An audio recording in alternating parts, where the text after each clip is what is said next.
and modify it. Stop, drop it low, but pick it up carefully. Work them glutes like you in physical therapy.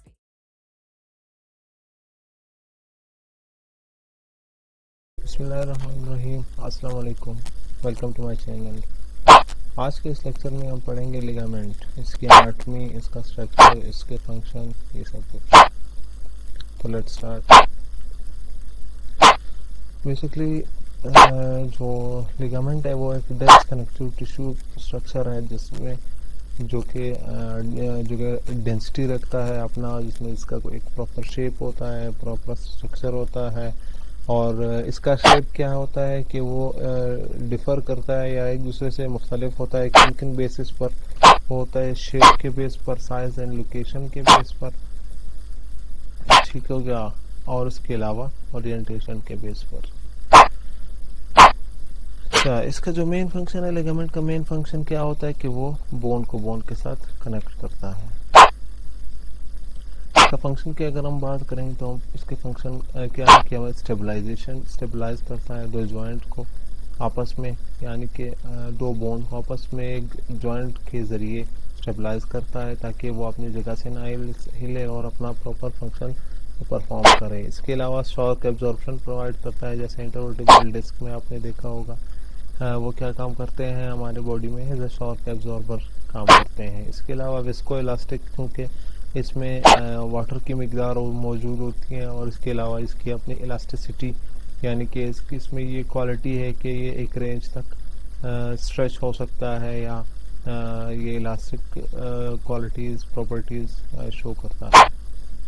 इसके अलावा इसका जो हमारे पास काम है वो न्यूरोलॉजिकल रिस्पॉन्स है। न्यूरोलॉजिकल रिस्पॉन्स एज ए नोसिसेप्शन में भी, और अगर दूसरी तरफ एज अ प्रोप्रियोसेप्शन। प्रोप्रियोसेप्शन क्या है? यानी कि जॉइंट पोजिशनिंग, आपको आपकी सेंस, यानी कि सेंस ऑफ जॉइंट पोजिशनिंग, कि आपका जॉइंट अभी किस एंगल पर मूव कर रहा है। जैसे मैंने शुरू में आपको बताया कि इसका मेन फंक्शन क्या है कि दो बोन्स को आपस में जोड़ना।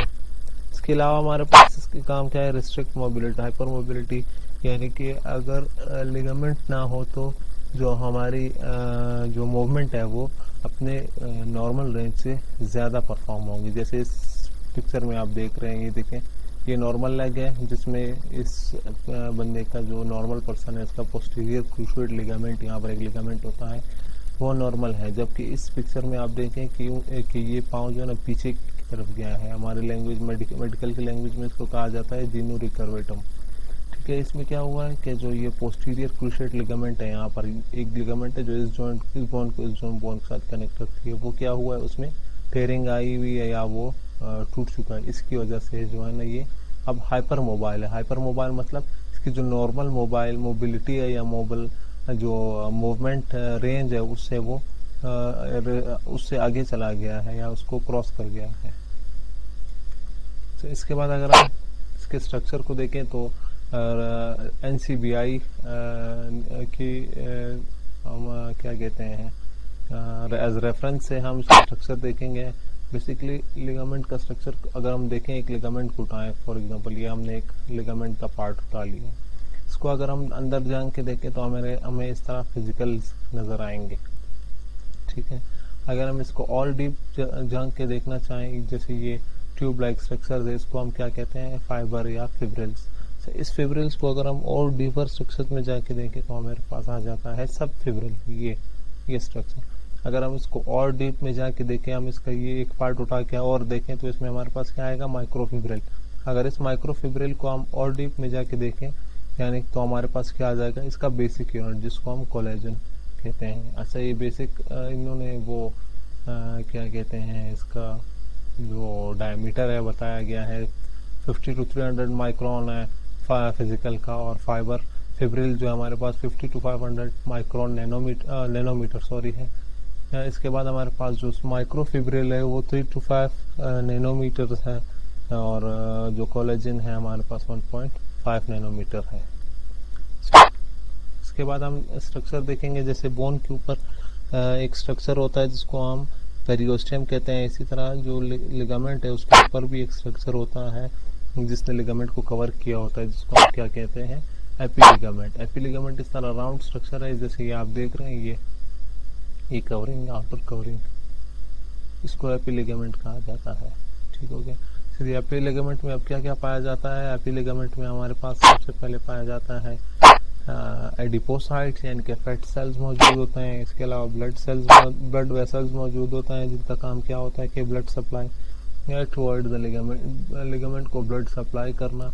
इसके अलावा हमारे पास जो होते हैं नर्व सेल्स होते हैं। नर्व्स का काम क्या होता है कि एज अ न्यूरोलॉजिकल रिस्पॉन्स देना या नोसिसेप्शन यानी कि pain perception toward the brain या body, from body to the brain. इसके अलावा हमारे पास एज अ इम्यून रिस्पॉन्स ताकि कोई पैथोजन अटैक ना करे, तो हमारी जो लिगामेंट है उसमें मास्ट सेल्स मौजूद होते हैं। मास्ट सेल्स का काम क्या होता है कि ये फर्स्ट लाइन बैरियर्स होते हैं।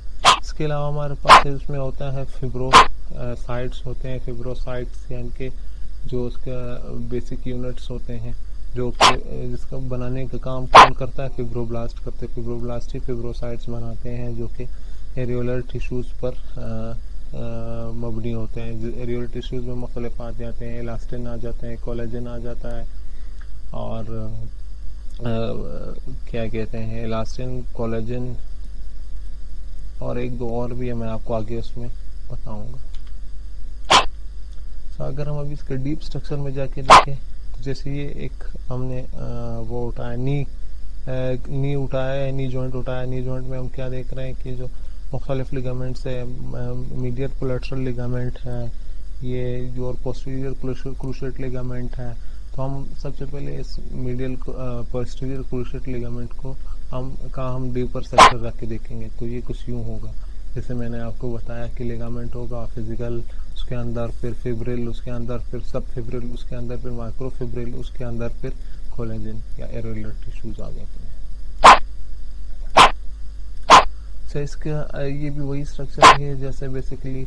अब हम इसको देखेंगे कि कंपोजिशन क्या है, कि जो हमारे पास अब इसका अगर माइक्रोस्कोपिक स्ट्रक्चर देखें, जैसे ये फिब्रिल है, जैसे मैंने आपको लास्ट में बताया कोलेजन फाइबर या फिब्रोब्लास्ट, पिछले उसमें मैंने आपको बताया।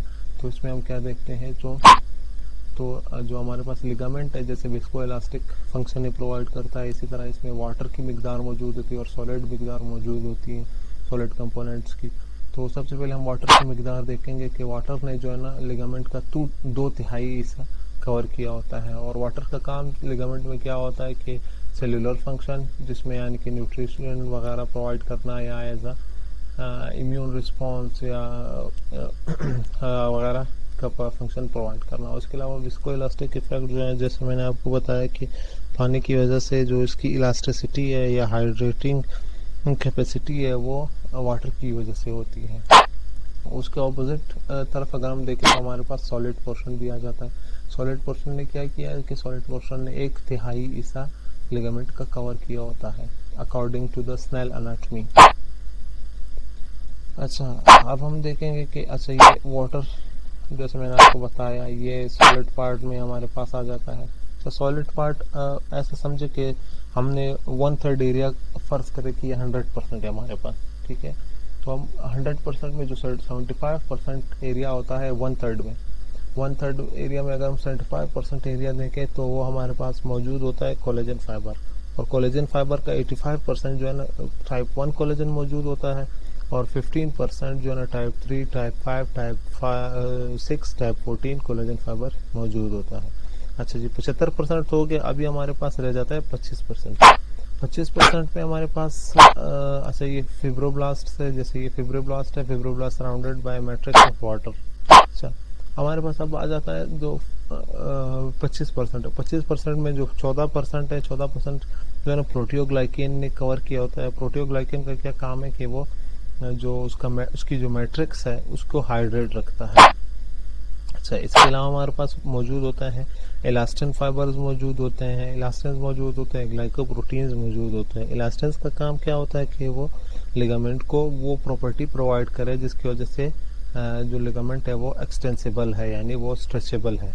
अच्छा, जो प्रोटियोग्लाइकेन है वो जो ग्लाइकोप्रोटीन्स है वो क्या काम करता है, वो लिंकेज प्रोवाइड करता है in between the ligament sales.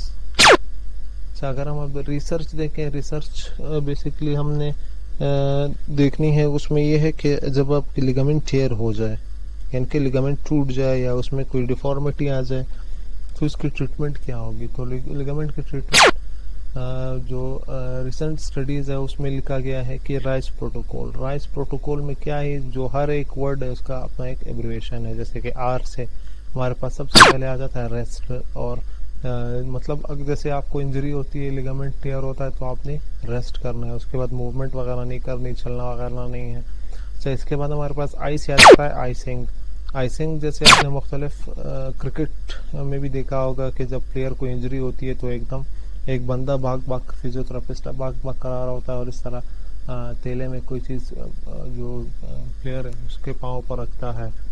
तो इसमें क्या होता है, बेसिकली इसमें आइस क्यूब्स ही मौजूद होते हैं। इस आइस का काम क्या होता है कि वो एडिमा कंट्रोल करे या जो ब्लड सप्लाई है उस तरफ कम करे, क्योंकि ब्लड अगर जिस तरफ ये नॉर्मल बॉडी रिस्पॉन्स है, जब कोई इंजरी होती है तो इन्फ्लेमेशन होना स्टार्ट होता है। इन्फ्लेमेशन की वजह से वो जगह स्वेल कर जाती है।